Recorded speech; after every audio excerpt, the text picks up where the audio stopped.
Hey everybody, Jeffrey Powers from Geekazine.com, and we are here at the Henry Ford Museum. We're taking a look at some of the technology of yesterday, some of the history of yesterday, not just cars, and that's the coolest thing about the Ford Museum. Henry Ford was big history buff, so he did more than just cars in this area. We're going to take a look at cars, we're going to take a look at furniture, we're going to take a look at how they powered their systems back in the 1900s, and we're going to do that next.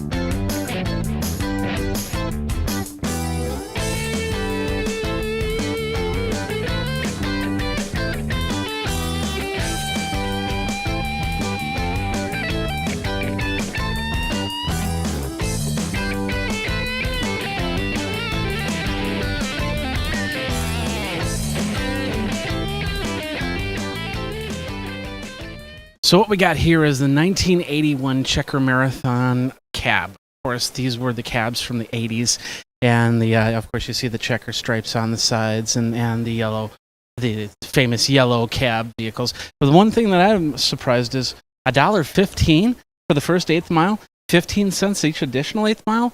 Who pays prices like that? Oh my God, this is cheap. I'm gonna go for a cab ride. So what we have here is the 1957 DeSoto Firefly. Imagine taking this car to the drive-in, maybe having the girlfriend or the wife in the side there, kids in the back watching a movie, maybe going to the drive-thru, getting yourself a burger and some fries in this type of vehicle. It looks awesome.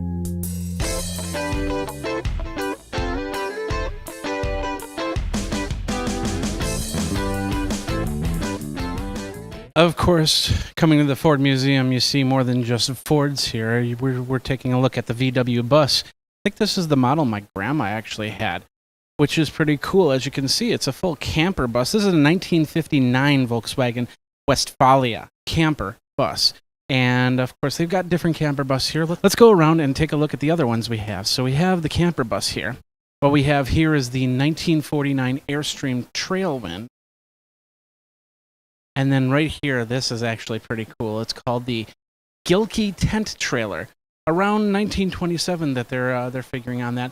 Of course, the sides fold in and you put it on the back of your vehicle and you drive off into the sunset. I mean, think about this. Could you imagine staying in something like this? Maybe you have stayed into something like this. I remember as a kid, we had our own pop-up camper, a little bit more. They got plugs on the side, and of course, you're off the ground. I suppose that's the big thing right there.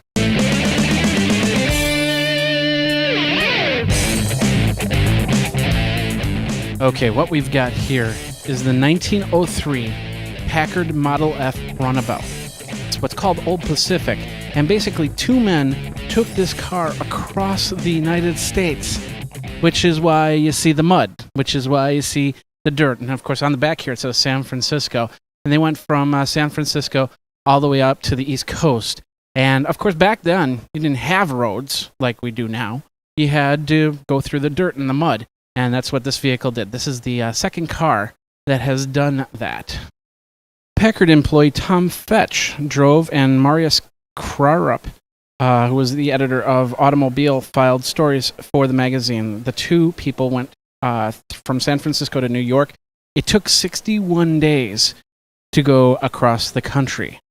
All right, what we've got here is the 1902 Ford 999 oval track. It was for oval track racing. They built the 999, as you can see. The steering. Take a look at the steering wheel up there. It's not a conventional steering wheel. It's just a two handles, kind of like handlebars, I would guess. And then you would move back and forth to move the vehicle around. How would you like to learn how to drive in one of these vehicles? Crazy.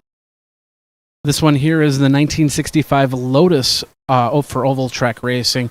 It was the car that changed Indy racing forever. It won the Indianapolis 500 in 1965. The European design was pretty much unlike any other Indy car. And of course, like I said, it had changed IndyCar racing. In 1965, the Goldenrod, which is what this vehicle here, held the land speed record for more than 25 years as it went through Utah's Bonneville Salt Flats at 409 miles per hour, breaking the land speed record for wheel-driven cars. And like I said, it held that record for 25 years. And on the side, it says, Bob. This was the vehicle that broke the land speed record. And it was by the Summer Brothers. What we have here is the 1951 Beatty Belly Tank Lakester. It was a land speed racing. And of course, Tom Beatty, automotive engineering, with 100B on there.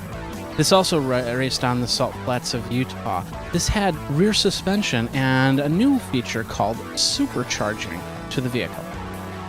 This is the 1956 Chrysler 300B stock car. This was the car that was recognized in NASCAR's future. Carl Kirchenhofer's team was completely different. The drivers and mechanics wore matching uniforms. Cars and transporters were matching paint schemes. Pit stops were choreographed for efficiency.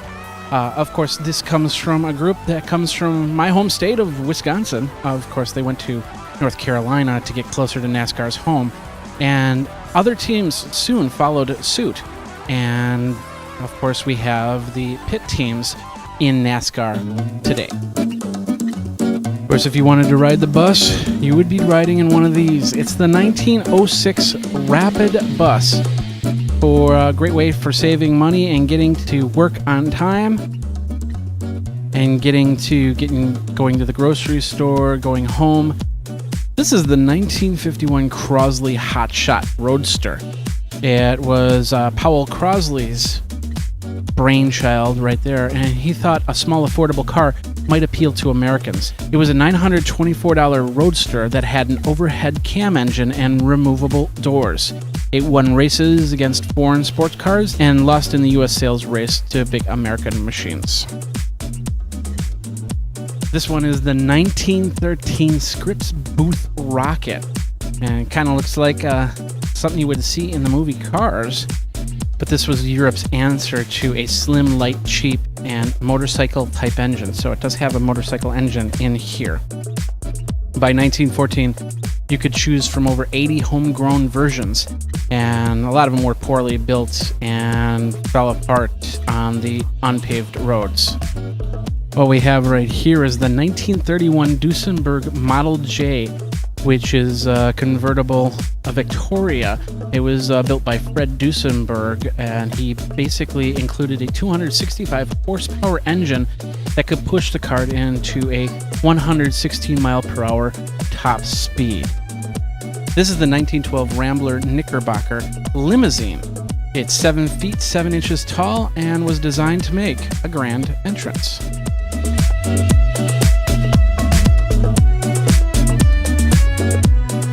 Standing behind me is the Highland Park engine generator.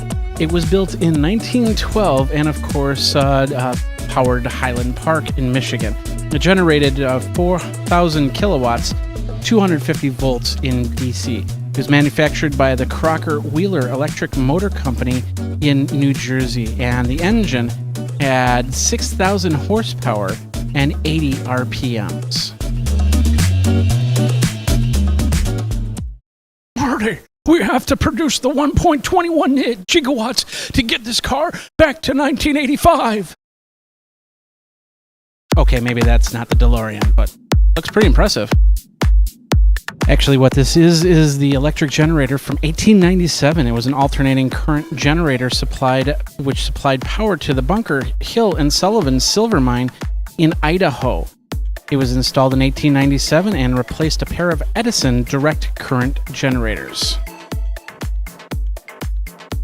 Check this out. This is some of the wrenches that you had to use to put the nuts on some of these big vehicles and steam engines and stuff like that. This one right here, I mean, there's my fist right there, and it could probably go there with my fist right here. And of course, we got some smaller sizes. This is 1 1/4 inch, so we must have the metric side over here. We've got 1 3/8, and of course, God, these things have got to be super heavy.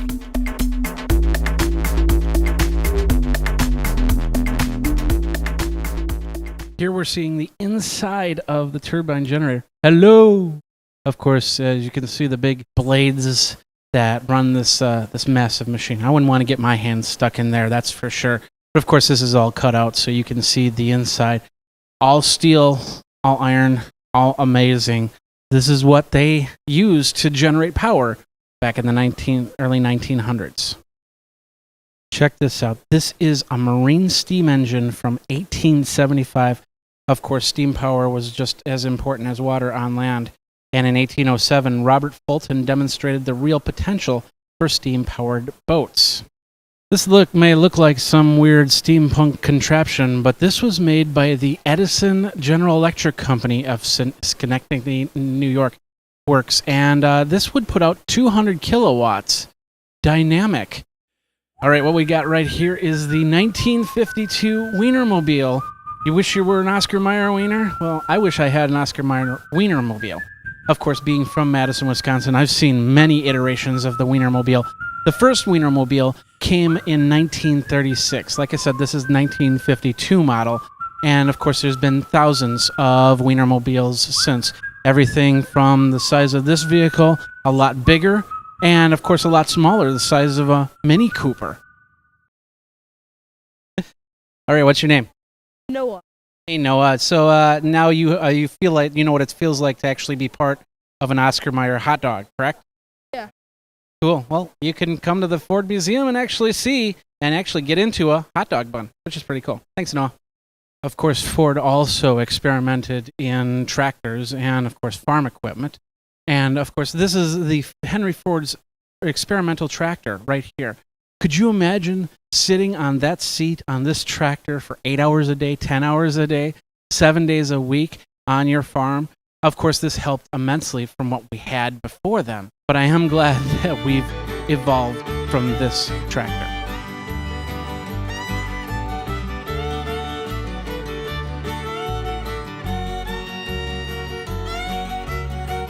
Of course, this thing might look like a train, but it's not a train. It's what's called a steam traction engine.